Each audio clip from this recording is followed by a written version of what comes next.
नमस्कार दोस्तों। आइए आज फिर मैं अपने चैनल में आप सभी लोगों का स्वागत करता हूं। आज मैं आपके सामने एक नई वीडियो के साथ प्रस्तुत हूं। इस वीडियो में हम आपको बताएंगे कि समाज से जुड़े हुए प्रश्न कैसे पूछे जाते हैं एग्ज़ाम में। तो यहाँ पे मैं समाज से जुड़े हुए कुछ चुनिंदा प्रश्नों को लेकर के आपके सामने आया हूँ, जो अक्सर हर परीक्षाओं में पूछ लिए जाते हैं। तो आइए हम देखते हैं समाज के उन सभी प्रश्नों को। जैसा कि स्क्रीन पे आप पहला प्रश्न देख रहे हैं, देखिए समास पर आधारित प्रश्न।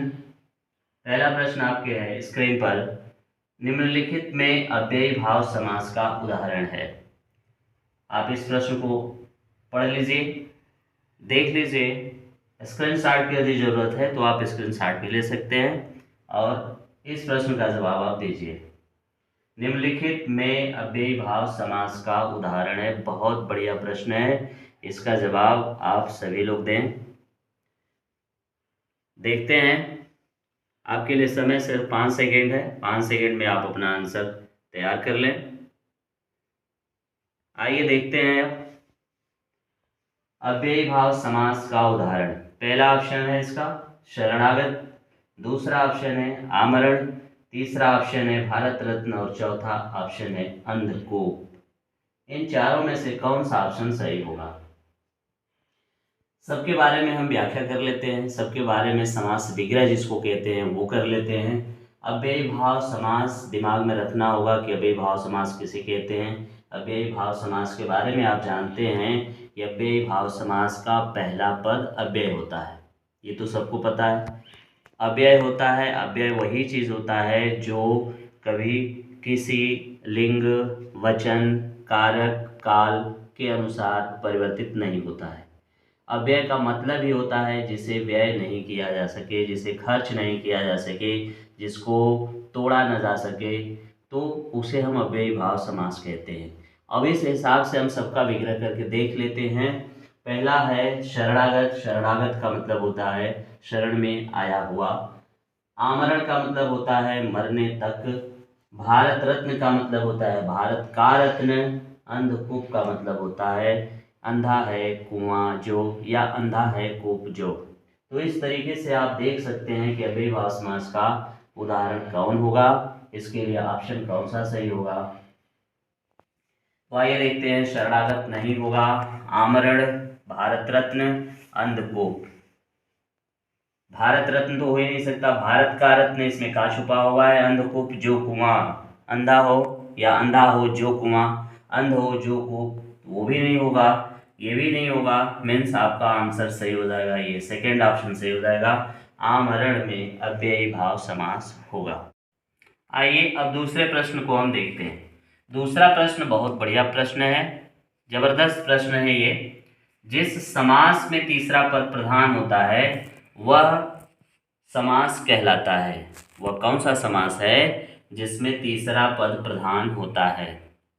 आप मेरी इसके पहले वाली वीडियो देखे होंगे तो उसमें मैं बताया हूँ कि समास में वो कौन सा समास होता है जिसका तीसरा पद प्रधान होता है। न तो पहला पद प्रधान होता है, ना ही दूसरा पद प्रधान होता है, बल्कि तीसरा पद प्रधान होता है। तो वो कौन सा समास है, आप उसको याद रखें और इस प्रश्न का उत्तर दें। जल्दी दें, आपके लिए सिर्फ 5 सेकेंड है।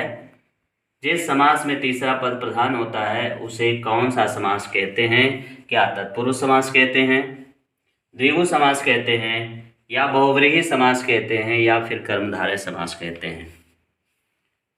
आइए इसका आंसर देखते हैं। बहुव्रीहि समास यानी तीसरा वाला ऑप्शन इसका सही हो जाएगा। ये बहुव्रीहि समास का उदाहरण होता है, जिसका तीसरा पद प्रधान होता है वो बहुव्रीहि समास कहलाता है। इसके और भी उदाहरण मैं आपको बता दूं, जैसे चंद्रशेखर हुआ, चंद्रमौली हुआ, दशानन हुआ। ये जितने भी उदाहरण हम आपके सामने प्रस्तुत कर रहे हैं वो सभी उदाहरण बहुव्रीहि समास के हैं। तो बहुव्रीहि समास में तीसरा पद प्रधान होता है। ठीक है, आइए आगे वाला प्रश्न देखते हैं। तीसरा प्रश्न इसमें है, किस समास के विग्रह में और या तथा का लोप होता है? बहुत बढ़िया प्रश्न। किस समास के विग्रह में और या तथा का लोप होता है। देखें आप इसको स्क्रीन पर देखें।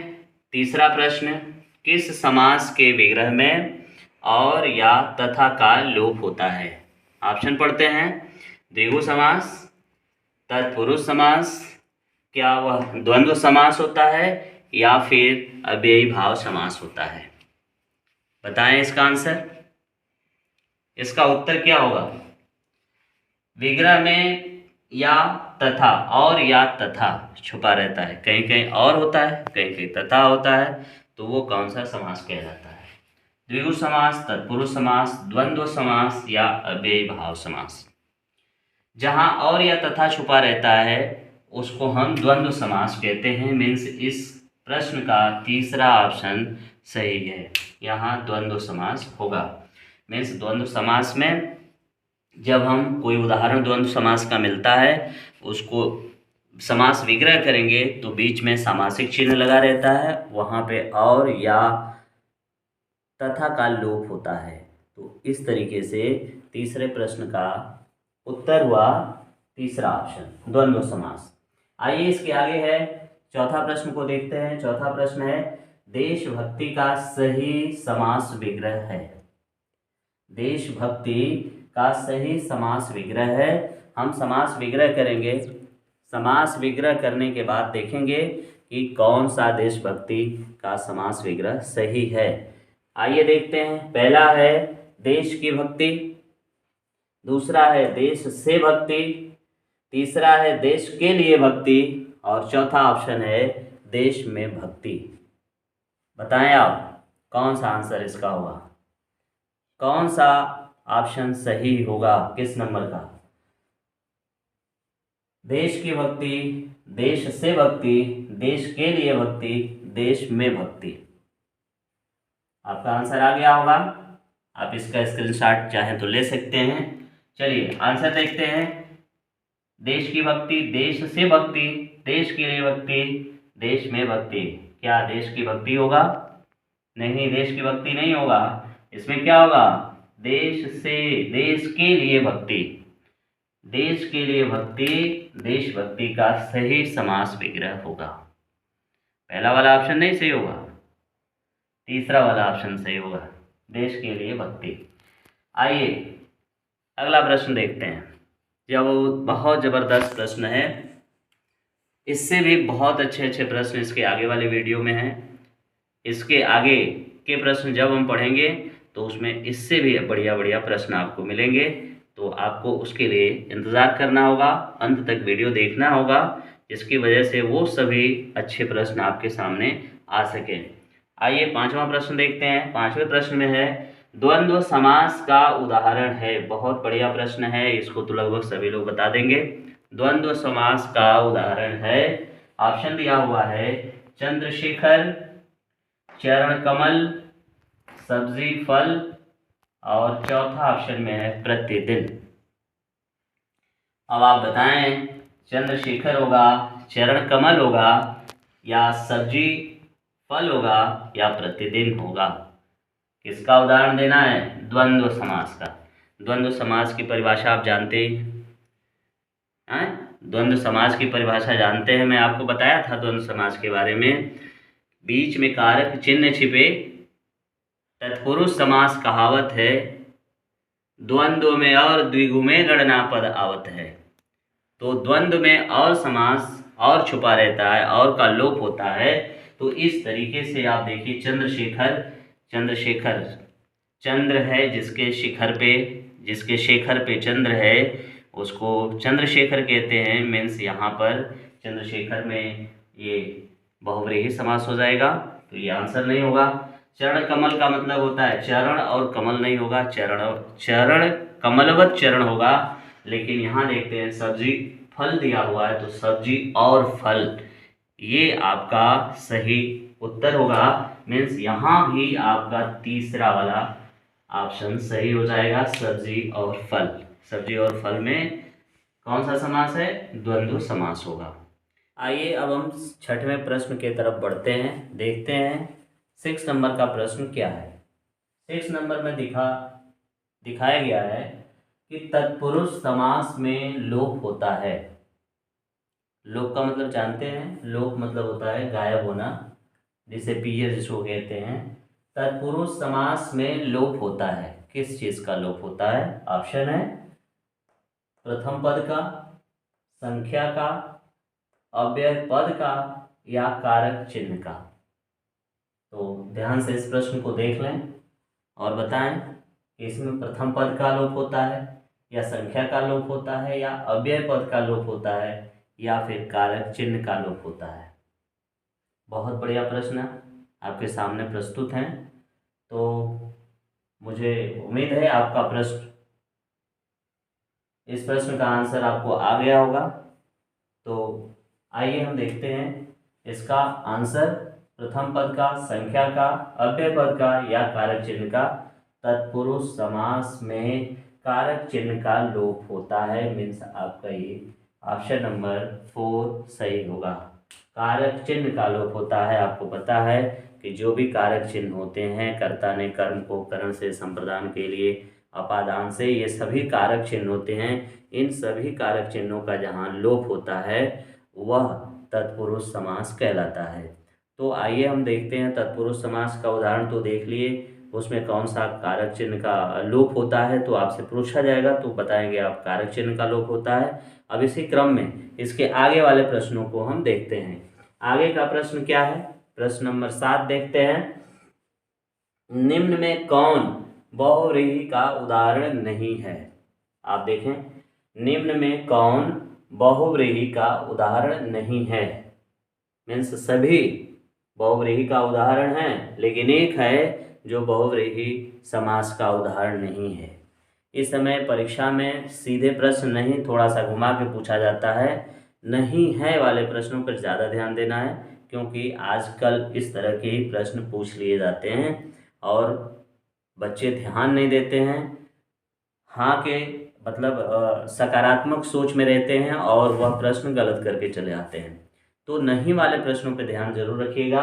यहाँ पे लिखा हुआ है कि निम्न में कौन बहुव्रीहि का उदाहरण नहीं है? ऑप्शन पहला है चंद्रमौली, दूसरा चंद्रशेखर, दशानन, महादेव। अब इस चारों में आप देखेंगे कौन सा ऑप्शन सही होगा। चंद्रमौली जानते ही हैं, चंद्रमौली आपका बहुव्रीहि का उदाहरण है। चंद्रशेखर भी बहुव्रीहि का उदाहरण है। दशानन भी बहुव्रीहि का उदाहरण है, लेकिन महादेव बहुव्रीहि का उदाहरण नहीं है। यह महादेव जो है, महान है जो देव किसी को भी कहा जा सकता है, इसलिए महादेव वहाँ पर उदाहरण उसका नहीं होगा। आइए देखते हैं, जिस समास में पहला पद संख्यावाची होता है। प्रश्न नंबर 8 हम देखते हैं। जिस समास में पहला पद संख्यावाची होता है वह समास कहलाता है। बीच में खाली जगह है, इसको फिल करना है, भरना है। जो उदाहरण दिए हुए हैं, ऑप्शन दिए हुए हैं, उसमें से कोई एक ऑप्शन से इसको भरना है। आप देखें कौन सा ऑप्शन आएगा। इसको आप इम्पॉर्टेंट प्रश्न के रूप में लगा लीजिएगा, बहुत ही महत्वपूर्ण प्रश्न है ये। जिस समास में पहला पद संख्यावाची होता है उसको कौन सा समास कहते हैं? पहला ऑप्शन है बहुव्रीहि समास कहते हैं, द्विगु समास कहते हैं, या कर्मधारय समास कहते हैं, या फिर द्वंद्व समास कहते हैं। बताएं कौन सा समास कहते हैं? क्या बहुव्रीहि समास हो जाएगा, कर्मधारय समास हो जाएगा, या फिर द्विगु समास, या द्वंद्व समास? कौन सा समास होगा? जल्दी आंसर दीजिए। आइए देखते हैं इसका आंसर। बहुव्रीहि समास नहीं होगा। द्विगु समास, पहला पद संख्यावाची, द्विगु समास, ऑप्शन आपका दूसरा सही हो जाएगा। द्विगु समास की परिभाषा होती है कि वह समास जिसका पहला पद संख्यावाची है, जिसका पहला पद काउंटेबल होता है, वहाँ पर द्विगु समास होता है। तो ये द्विगु समास का में मतलब आपका इस ऑप्शन में देखा जाए, इस प्रश्न का ऑप्शन देखा जाए तो दूसरा वाला ऑप्शन सही मिलेगा। आइए अगला प्रश्न देखते हैं। फिर द्विगु में कौन समास है? बहुत बढ़िया प्रश्न। वेरी वेरी इंपॉर्टेंट कर लीजिएगा इस प्रश्न को, वेरी वेरी इंपॉर्टेंट ये प्रश्न है। द्विगु में कौन सा समास है? अभी द्विगु समास की हम बात किए हैं, फिर पूछा द्विगु में कौन सा समास है। बताएं, द्विगु में द्विगु समास है या तत्पुरुष समास है या फिर कर्मधारय समास है या फिर अव्ययी भाव समास है। बहुत जबरदस्त प्रश्न आपके सामने लाया हूं, जिसमें ये वाला प्रश्न तो फिर पूछना ही नहीं है, कितने लाख रुपए का है, कुछ कहा नहीं जा सकता है। द्विगु में कौन सा समास है? बताएं, द्विगु समास, कर्मधारय समास, तत्पुरुष समास या फिर अव्ययी भाव समास, कौन सा समास होगा? आइए इसका आंसर देखते हैं। द्विगु समास में द्विगु में कौन सा समास होगा? तो द्विगु में आपका द्विगु समास ही होगा। द्विगु का मतलब होता है दो गायों का समूह। दो, द्विगु मतलब होता है, द्विगु का माने होता है दो गायों का समूह। तो यहाँ पहला पद संख्यावाची है, इसलिए द्विगु समास में आपसे प्रश्न पूछ लिया जाए तो आप द्विगु समास ही लगाएंगे। ठीक है, तो इस तरीके से आपका पहला ऑप्शन यहाँ सही हो जाएगा। अब देखते हैं, बहुत अच्छा प्रश्न ये भी है, किस समास में विशेषण विशेष की प्रधानता होती है? जबरदस्त प्रश्न है, इसको तो भैया मोस्ट इंपॉर्टेंट लिख लीजिए। बहुत बढ़िया प्रश्न ये आपका है, किस समास में विशेषण विशेष्य की प्रधानता होती है? बहुत जबरदस्त प्रश्न आपके सामने प्रस्तुत है।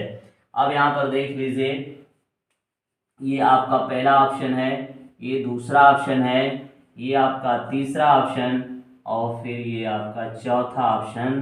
पहले ऑप्शन में तत्पुरुष समास, दूसरे में कर्मधारय, तीसरे में बहुव्रीहि, चौथे में द्विगु समास दिया हुआ है। आप बताएं किस समास में विशेषण और विशेष्य की प्रधानता होती है या विशेषण और विशेष्य की बात की गई होती है? आप इसमें बताएं। क्या तत्पुरुष समास होगा? कर्मधारय समास? आप बताएं बहुव्रीहि या द्विगु समास, कौन सा समास होगा जिसमें विशेषण और विशेष्य की बात की जाती है? तत्पुरुष में तो की नहीं जाती, कंफर्म है। चलिए, बहुव्रीहि में की नहीं जाती, इसमें तो तीसरा पद प्रधान हो जाता है, जानते ही हैं। द्विगु समास में आप जान गए संख्यावाची होता है, पहला पद संख्यावाची होता है, तो कंफर्म हो गया कि द्विगु भी नहीं होगा। अब तो आंसर ऐसे ही सामने आ गया, तत्पुरुष नहीं होगा, बहुव्रीहि नहीं होगा, द्विगु नहीं होगा, तो आंसर सामने आ गया। कौन सा ऑप्शन हो गया? सेकेंड ऑप्शन, कर्मधारय समास होगा। कर्मधारय समास में विशेषण और विशेष्य की बात की जाती है, एक विशेषण होता है तो दूसरा विशेष्य होता है। यह कर्मधारय समास की विशेषता होती है, कर्मधारय समास में ये चीज पाई जाती है। आइए, बहुत बढ़िया प्रश्न आपके सामने फिर प्रस्तुत हो रहा है, ये भी इम्पॉर्टेंट प्रश्न है, मोस्ट इम्पॉर्टेंट प्रश्न, इसको भी आप निशान लगा लीजिए। इसमें लिखा हुआ है अनदेखा, एक शब्द है अनदेखा, अनदेखा शब्द, अनदेखा। लास्ट प्रश्न देख रही है, 11वां प्रश्न, अनदेखा में कौन सा समास है? पहला अव्ययी भाव समास, दूसरा द्वंद्व समास, तीसरा कर्मधारय समास और चौथा ऑप्शन दे रहा है नई तत्पुरुष समास। एक नई तत्पुरुष समास आ गया, तो उम्मीद है आप इस समास का आंसर दे देंगे। कमेंट के लिए छोड़ दें या फिर ऑप्शन बता दें। इसका आंसर आप कमेंट बॉक्स में दीजिए।